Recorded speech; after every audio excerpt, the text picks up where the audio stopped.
Sister میرے دو سوال ہیں. ایک تو یہ کہ لاک ڈاؤن کا اعلان کیا گیا اور دوسری جانب انڈیا نے 26 مارچ کو لانگ مارچ کا اعلان کیا. تو اس حوالے سے گورنمنٹ کی کیا اسٹریٹجی رہے گی کہ کووڈ کیسز جو ہیں وہ انکریز ہو رہے ہیں اور ایسے میں لانگ مارچ ایک بہت بڑا خطرہ ثابت ہو سکتی ہے وہاں کی. دوسرا سوال میرا یہ ہے کہ تعلیمی ادارے جو ہیں وہ سب سے زیادہ متاثر ہو رہے ہیں اور طلبا کی تعلیم سب سے زیادہ متاثر ہو رہی ہے کووڈ کیسز کی وجہ سے. جب بھی انکریز ہوتے ہیں سب سے پہلے تعلیمی ادارے بند ہوں گے. اس حوالے سے گورنمنٹ کوئی پراپر اسٹریٹجی کیوں نہیں بناتی؟ کیونکہ آن لائن کلاسز والی جو اسٹریٹجی تھی وہ بری طرح سے ناکام ہوئی اور شفقت محمود صاحب جو ہیں اس پر کوئی اپنا واضح نقطہ بھی نہیں دے سکے اور اس کو ہینڈل نہیں کر سکے. تو گورنمنٹ اس پہ کیا کرے گی؟ کیونکہ ایک سال طلبا کا آلریڈی ضائع ہو چکا اور اگر اس سال بھی یہی سچویشن رہی تو یقینی طور پر یہ سال بھی طلبا کا جو ہے وہ ضائع ہو جائے گا. تو اس حوالے سے کیا اسٹریٹجی ہے آپ کی؟ دیکھیں, جہاں تک کہ اس آن لائن کلاسز کا تعلق ہے, جہاں تک کہ جو اسکولوں کا ہے, اس میں کوئی شک نہیں ہے کہ جو بچوں کا جو ایک اکیڈیمک ایئر ہے اس پہ بڑا برا اثر پڑا ہے. اور اس میں ہماری یہی حکمت عملی تھی کہ جس طرح کہ ہم نے روزگار اور زندگیوں کا ایک بیلنس رکھا, ہم نے جو ایجوکیشن ہے اس کو بھی ہماری پوری بھرپور کوشش تھی کہ یہ بھی متاثر نہ ہو. لیکن کچھ اس میں ہمیں کامیابی ہوئی ہے اور کچھ جو ہے تو جب یہ جو اس کا جو ٹرینڈ تھا وہ نیچے کی طرف جا رہا تھا تو ظاہر ہے کہ اس میں ایک کمپلیسنسی سی آ گئی عام لوگوں میں بھی, اور جنرلی اور پیرنٹس کی بھی یہ خواہش تھی کہ دوبارہ جو ہے تو بچے اسکول جانا شروع کر دیں. میرا خیال ہے کہ شفقت محمود صاحب بھرپور کوشش کر رہے ہیں کہ یہ جو آن لائن ایجوکیشن ہے اس کے لیے ہم نے کئی ممالک کے ساتھ ہم نے MOUs بھی سائن کیے, ارینجمنٹس بھی کی ورلڈ بینک کے ساتھ بھی. لیکن اس کو پوری ملک کی سطح پر ایک ایسے انٹرنیٹ کے نظام کو پھیلانا ظاہر ہے کہ بہت بڑا چیلنج ہے. لیکن شفقت محمود صاحب کی منسٹری اس پہ دن رات کام کر رہی ہے اور ہم یہی سمجھتے ہیں کہ ابھی یہ جو دوبارہ اسکول بند ہوئے ہیں تو اس میں جو چیزیں ہیں وہ سامنے آئیں گی کہ کیا کیا ہم نے اسٹیپس لیے ہیں کہ یہ کم سے کم نقصان پہنچ سکے ہمارے جو تعلیمی جو سال ہے. جی پی ڈی ایم دیکھیں, امید تو ان سے کم ہی ہوتی ہے اچھے کام کی, لیکن ملک کی انٹرسٹ میں وہ ان کو ایک چانس ملتا رہتا ہے کہ کم از کم اس سچویشن میں جہاں کے جانوں کا تعلق ہے اس میں تو وہ کم از کم ملک کی انٹرسٹ کا خیال رکھیں اور اپنے یہ جو ایک ناکام ریکارڈ جو ہے اس کو بار بار چلانے کی کوشش کر رہے ہیں اس سے وہ اجتناب کریں, کیونکہ ملنا کچھ بھی نہیں ہے. ویسی ان کی مزید جس طرح میں نے پہلے بھی کہا کہ جو تھوڑی بہت ان کی ایک جو شناخت سی رہ گئی ہے وہ بھی بالکل ختم ہو جائے گی. یہ بتائیے کہ پنجاب میں 2,35,000 لوگوں کو جو ہیلتھ ورکر ہیں ان کو ویکسین جو لگی تھی, لیکن ابھی تک 1 ماہ 10 دن کے دوران جو ہے 1,60,000 جو ورکر ہیں ان کو ہی یہ ویکسین لگی ہے. تو کیا ویکسین کا عمل پنجاب میں سلو ہے؟ کیونکہ وزارت حکومت کی تو کافی تعریف کی جا رہی ہے, لیکن ان کو یہ جو ویکسین ہے ہیلتھ ورکرز کی یہ ابھی تک مکمل نہیں ہو سکی. دیکھیں, بات یہ ہے کہ جس طرح آپ کو معلوم ہے کہ جو یہ ویکسینز ہیں یہ اس کی پوری ڈیمانڈ انٹرنیشنلی ڈیمانڈ ہے, اور وہ ممالک جو کہ صاحب حیثیت ہیں, وہ ممالک جنہوں نے کہ اس پہ کام بھی کیا ہوا ہے اور جنہوں نے یہ پروڈیوس بھی کیے ہیں, جو بڑے بڑے ممالک ہیں, رشیا ہو گیا, چائنا ہو گیا, یورپ, امریکہ, وہ ان کے ساتھ ایک ایگریمنٹ ہوا تھا جس میں کہ جو ورلڈ ہیلتھ آرگنائزیشن ہے انہوں نے بھی ایک ایسا میکنزم بنایا ہے جس میں کہ ظاہر ہے کہ جن ممالک میں یہ ہو رہی ہے اور اس کی قیمت بھی کوئی اتنی سستی نہیں ہے, لیکن ہماری حکومت نے پہلے ہی اس کے لیے کوئی $120 ملین کے قریب وقف کیے تھے. اور ہماری پہلی کوشش یہی ہے کہ جو فرنٹ لائن لوگ ہیں, ظاہر ہے کہ کسی بھی ڈسکرمنیشن, دیکھیں ہماری پارٹی میں اگر ہماری جو حکومت ہے اس میں یہی ہے کہ ظاہر ہے کہ ہر ایک کی فیملیز بھی ہیں, لیکن میں آپ کو بتاؤں کہ پرائم منسٹر صاحب سے لے کر اور ہمیں کسی نے بھی نہ کوئی ہم سفارش مانتے ہیں. ہمارا جو موقف ہے وہ یہی ہے کہ جو ہم نے جو ایک پیرامیٹرز بنائے تھے, جو ایک ترکیب بنائی تھی جس میں کہ جو ہیلتھ والے ہیں ان کو پہلے, اس کے بعد جو ہے جو 65 سال والے ہیں اور اس طرح, تو ابھی انشاءاللہ آنے والے دنوں میں جو نئی کھیپ آئے گی اس سے بھی ایک زیادہ, ایک تو جو وہ 65 سال کا تھا وہ بھی، اس کو بھی نیچے لے آئیں گے.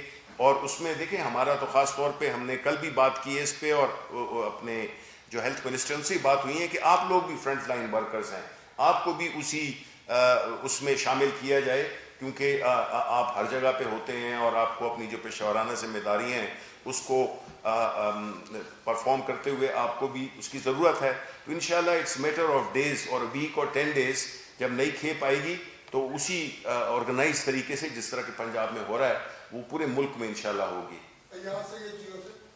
شبیر صاحب اور فواد صاحب، میرا آپ سے دو چھوٹے چھوٹے سوال ہیں. ایک تو یہ بتائیے، آپ دونوں واقعی سمجھتے ہیں کہ پنجاب میں گورنمنٹ بڑی آئیڈیل ہے اور گزار صاحب بڑے آئیڈیل منتظم کے طور پہ ایک کردار ادا کرے اور ان کو تبدیلی ہونا چاہیے؟ ایک تو یہ بتا دیجیے، آپ دونوں پولیٹیکل ورکر ہیں. دوسری مجھے یہ فرمائیے کہ فواد صاحب آپ نے جو آفر کیا اپوزیشن کو، بڑی پازیٹیو جسچر ہے گورنمنٹ کی طرف سے. ماضی میں بھی اس طرح کا پازیٹیو جسچر آپ کی طرف سے آتا رہا ہے، لیکن ایک اعتراض اٹھایا جاتا ہے رہا ہے کرٹکس کی طرف سے بھی، اپوزیشن کی طرف سے، کہ آپ کو ایک پولیٹیکلی انگیج کرنے کی کوشش کرتے ہیں، لیکن پرائم منسٹر ہے وہ آ کے ایسی تقاریر کر دیتے ہیں جس کی وجہ سے وہ جو انگیجمنٹ اپوزیشن کی وہ ہو نہیں پاتی. تو کیا پرائم منسٹر خود بھی کسی لیول پہ یہ جو پیشکش ہے بڑے ایشوز کے اوپر، نیشنل ایشوز کے اوپر، اکانومی کا ہوگا، الیکٹرل ریفارمس کا ہوگا، اور دوسرے ان پہ پرائم منسٹر خود بھی کسی ٹائم پہ آگے بڑھیں گے اور اپوزیشن کو دعوت دیں گے؟ یہ نہیں، دیکھیے یہ تو بات بالکل ہی غلط ہے. پرائم منسٹر صاحب نے جو آخری اپنی تقریر کی تھی پارلیمنٹ کے اندر اس سے پہلے، اس میں پی ایم صاحب نے یہ کہا تھا کہ آئیے آپ ہمارے ساتھ بڑے ریفارمز کے اوپر بیٹھیں اور بات کریں. یہ پرائم منسٹر صاحب کی طرف سے آفر ہے. یہ تو جو چونکہ جب وہ بات کرتے ہیں اکاؤنٹیبلٹی کی، اس کے اوپر اپوزیشن کو، جب بھی وہ چور ڈاکو کہتے ہیں کہ میں چوروں اور ڈاکوؤں کو نہیں چھوڑوں گا، اپوزیشن کو لگتا ہے ہمیں کہہ رہے ہیں. اب یہ تو ان کی پتہ نہیں کیا سوچ ہے. وہ تو اکاؤنٹیبلٹی کی بات ضرور کرتے ہیں، لیکن اس کے اوپر تو دیکھیں انہوں نے ہمیشہ مثبت جسچر رکھا ہے، حکومت نے مثبت جسچر رکھا ہے، اور اس کے اوپر جو ہے وہ ہم بالکل جو ہے وہ تیار ہیں. اور ایک چیز میں کہنا بھول گیا تھا کہ وہ ہمارے دوست ہیں مصطفیٰ نواز کھوکھر، ڈاکٹر مصدق ملک صاحب، انہوں نے سی سی ٹی وی کی جو وائرنگ جو ہے وہ ساری خراب کر دی ہے اسپائی کیمرہ کہہ کے. تو ان کو ہم 54,000 روپے کا بل بھجوا رہے ہیں، جو انہوں نے ساری جو سی سی ٹی وی کی جو اپنا سینٹ کا اکھاڑ کے اور جو ہے وہ سامنے رکھ دیا ہے. وہ میں نے جو ہے وہ پتہ کرایا اپنے طور کے اوپر، وہ ویسے نقصان تو کوئی 60,000 روپے کا ہوا ہے، 60-62,000 روپے کا. اس سے ریلیٹڈ شازیہ نوری کا بیان ہے کہ پارلیمنٹ کو جو 2-3 دن کے لیے بند کرنے کا فیصلہ کیا گیا، یہ بیسیکلی کورونا کی تو شازیہ بلکہ ثبوتوں کو مٹانے کے نہیں، تو شازیہ میری جا کے اپنے چیمبر میں بیٹھ جائیں، 2 دن میں پتہ چل جائے گا کورونا کی وجہ سے بند کیا یا اس کی وجہ سے کیا. سے بات کر رہا ہوں ریڈیو نیوز نیٹ ورک سے. پہلے تو میں یہ پوچھنا چاہوں گا کہ جو ایس سی او ہے جو آزاد کشمیر اور گلگت بلتستان میں جو انٹرنیٹ پرووائڈ کرتی ہے، ہم کو تجزیہ نگار تو نہیں ہے نا جی. تو یہ ایس سی او گورنمنٹ رن ادارہ ہے، سول گورنمنٹ رن ادارہ ہے یا ملٹری رن ادارہ ہے؟ آپ یہ بتا دیجیے. دوسرا، آپ نے جو ابھی بات کی کہ معیشت بہتر ہو رہی ہے، ابھی جو ہمارے دوست بشیر چودھری صاحب نے صبح ٹویٹ کیا ہے کہ 2018 میں چینی کی قیمت 53 روپے تھی، ابھی 100 روپے ہے. 2018 میں آٹا 46 روپے، اس وقت 85 روپے کلو. پیٹرول 65 روپے، ابھی اس وقت 2021 میں 110 روپے. ڈالر جو ہے 105 سے 170 پہ پہنچ گئے ہیں. روٹی کی قیمت 8 روپے سے. مہنگائی ہے یا نہیں؟ مہنگائی ہے نا.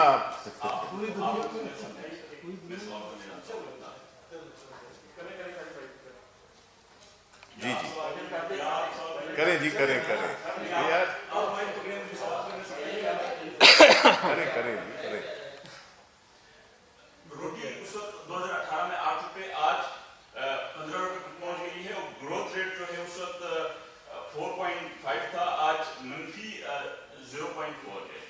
تو اس معیشت کا کیا فائدہ کہ وہ اس حد تک پہنچ گئی؟ کیسے مانیں کہ معیشت بہتر ہو رہی ہے؟ تیسرا سوال بھی میں کرتا چاہوں کہ آپ نے کہا کہ وہ اپوزیشن نہیں مانتی ہے، جب رزلٹ اپنے حق میں آتے ہیں تو اپوزیشن مانتی ہے. کیا فرق ہے کیا جب پہلے جب جو حقیقت سے آپ نہیں جیتے تھے تو آپ نے وہی کیا، آج اپوزیشن وہی کر رہی، تو فرق کیا ہے؟ Thank you. دیکھیں جی، پہلے تو جو اکانومی کی بات ہے، اور جب ہم یہ کہتے ہیں وہ تو کوئی ایک ہماری ایک ایسی صرف کوئی پریس کانفرنس نہیں ہے جس میں کہ ہم یہ کر رہے ہیں. یہ تو سارے جو اکانومی کے معیشت کے جو اشاریے ہیں وہ اس بات کی تصدیق کرتے ہیں کہ ایک چیز ہوتی ہے ماکرو اکنامک انڈیکیٹرز، یعنی کہ جو بنیادی آپ کی جو جنرل صحت ہے آپ کی اکانومی کی، وہ جو ہے تو آپ کے جتنے بھی وائٹل آرگنز ہیں وہ بہت اچھے طریقے سے کام کرنا شروع ہو گئے ہیں دوبارہ.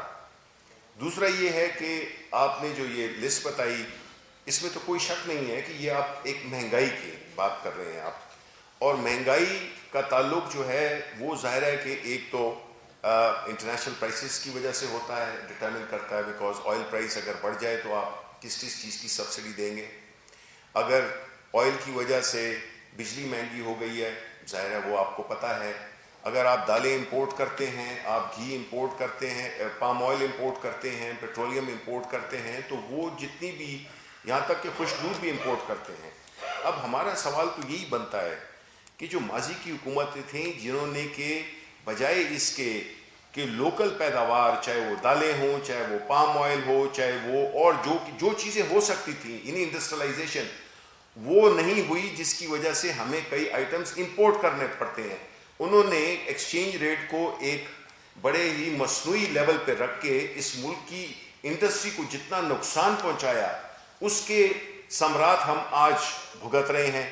کیونکہ جب ڈالر مہنگا ہوا ظاہر ہے کہ ہماری جو کرنٹ اکاؤنٹ ڈیفیسٹ تھا اس کو جس کامیابی کے ساتھ ہم نے اس کو نیچے لائے، تو اس سے یہی ظاہر ہوتا ہے کہ ہم جب کہتے ہیں کہ ماضی کی حکومتوں نے اس ملک کو ایسا نقصان پہنچایا ہے جس کو کہ ریکور کرنے میں بڑا ٹائم لگے گا.